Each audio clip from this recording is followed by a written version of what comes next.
पवित्र क्षिप्रा नदी के निकट महाकाल की नगरी उज्जैन में स्थित महाकालेश्वर ज्योतिर्लिंग मंदिर 12 प्रमुख ज्योतिर्लिंगों में से तीसरे नंबर पे है।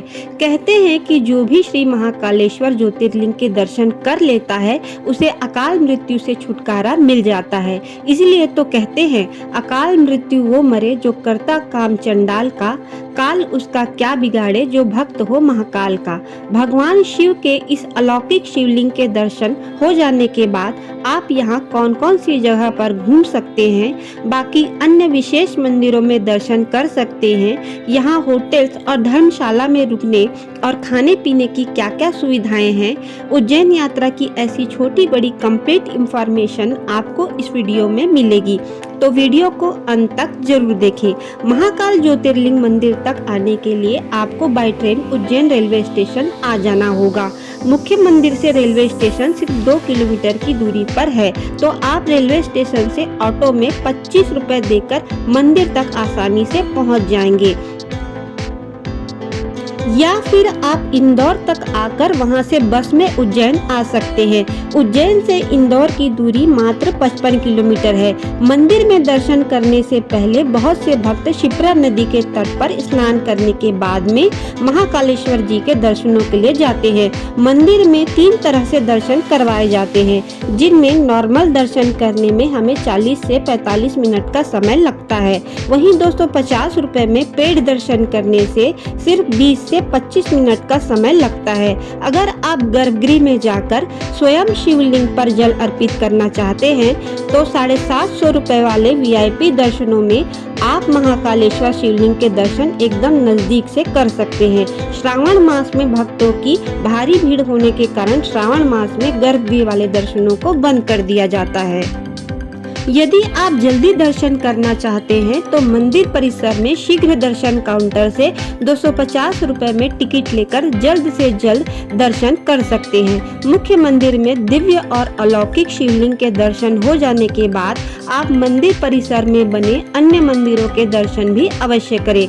मंदिर परिसर में 50 से भी ज्यादा शिवलिंग स्थापित है और हर एक शिवलिंग अलग अलग पद्धति से स्थापित है। मंदिर प्रांगण से बाहर आते ही आपको बड़ा गणेश जी का मंदिर दिखेगा। यहाँ पर स्थापित गणेश जी की ये प्रतिमा विश्व की सबसे ऊंची और विशाल गणेश जी की प्रतिमा के रूप में विख्यात है। यहाँ से कुछ ही मीटर की दूरी पर बने महाकाल लोक में आप आ जाएं।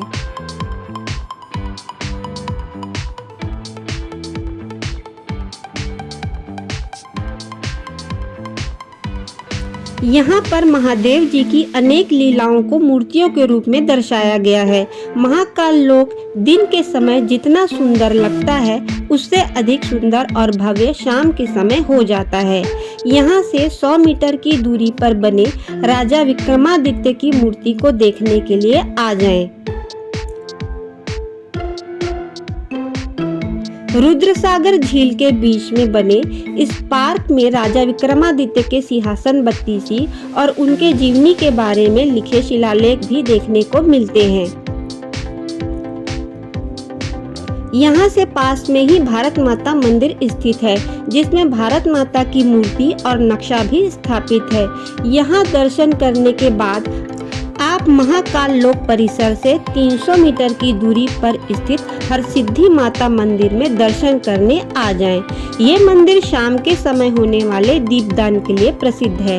51 शक्ति पीठों में से एक शक्तिपीठ होने के कारण इस मंदिर का महत्व बढ़ जाता है। मान्यता के अनुसार यहाँ स्तंभ दीप जलाने का सौभाग्य हर किसी को प्राप्त नहीं होता है। स्तंभ दीप जलाते समय चाही गई मनोकामना पूर्ण होती है। 10 किलोमीटर के दायरे में स्थित मंदिरों में दर्शन करने के लिए आपको ऑटो बुक करना होगा।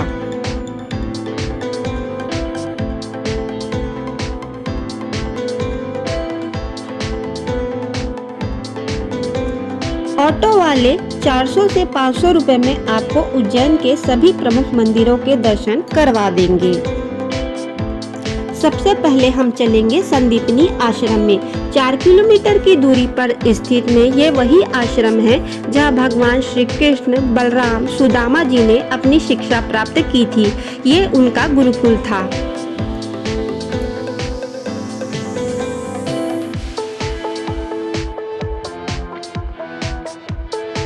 अब हम आ गए हैं श्री मंगलनाथ मंदिर में। ये मंदिर पूरे विश्व में एकमात्र ही है जहां आपको श्री मंगलनाथ जी के दर्शन होते हैं। मंदिर में मांगलिक दोष से मुक्ति के लिए पूजा भी करवाई जाती है।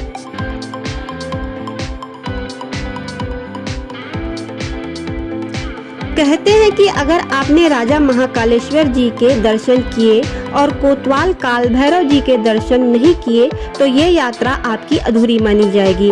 उज्जैन से 9 किलोमीटर की दूरी पर काल भैरव मंदिर स्थित है। यहाँ पर काल भैरव जी को प्रसाद के रूप में मदिरा चढ़ाई जाती है। काल भैरव तामसी प्रवृत्ति के देवता माने जाते हैं, इसलिए इन्हें मदिरा यानी शराब का भोग लगता है।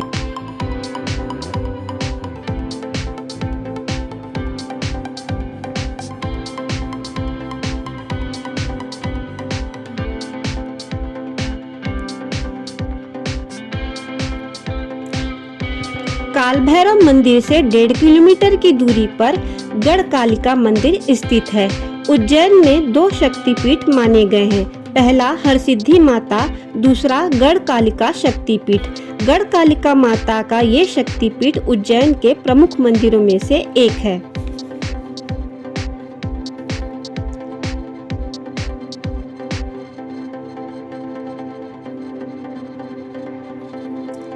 इन सभी प्रमुख मंदिरों के दर्शन करने के बाद आप आ जाइए शिप्रा नदी के तट पर बने रामघाट पर।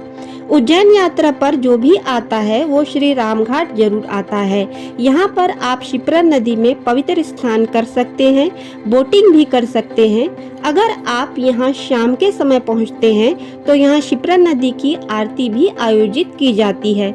उज्जैन में स्टे करने के लिए महाकालेश्वर मंदिर के 100 मीटर के दायरे में आपको एसी, नॉन एसी दोनों तरह के रूम्स आसानी से मिल जाते हैं, जो 600 से 1000 रुपए की रेंज में मिल जाते हैं।